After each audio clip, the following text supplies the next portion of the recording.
Na hakuna jambo lilokuwa nzito ndani ya mwezi wa Ramadhani kama mtu kumfuturisha mtu.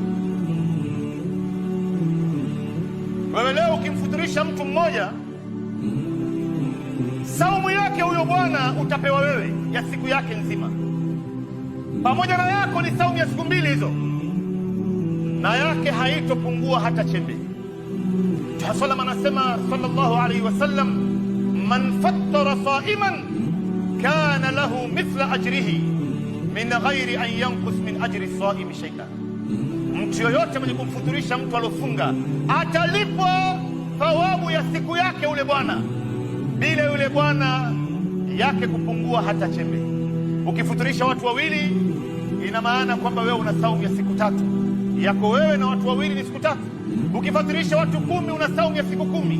Watu 30. Wallahi nimewahi kumwona mtu katika nchi ya Tanzania, nimeambiwa haya na ndugu zangu kule Tanzania tulipokwenda kule, huyu bwana katika mwezi wa Ramadhani mwezi mzima anawafuturisha watu 1,000,000.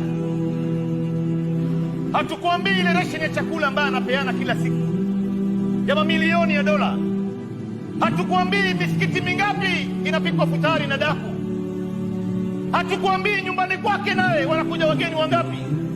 Watu waliojua kheri hii, ndugu zangu. Na wewe ndugu yangu, usiache hii kheri ikakupita. Matajiri waendelee, mashallah, wanafanya kazi kubwa, wapeleke ration huku na huku, hii fadhila wataipata wao. Na wewe ambaye huna uwezo, usiache hii nafasi ikakupita katika maisha yako. Kama huna uwezo kabisa, basi angalau ekeza 200, 300 katika Ramadhani. Nenda ukanunue tende kilo 1, uchukue gazeti ukatekate haba 3, angalau upate haba 30, uje naye hapa msikitini wakati wa magharibi.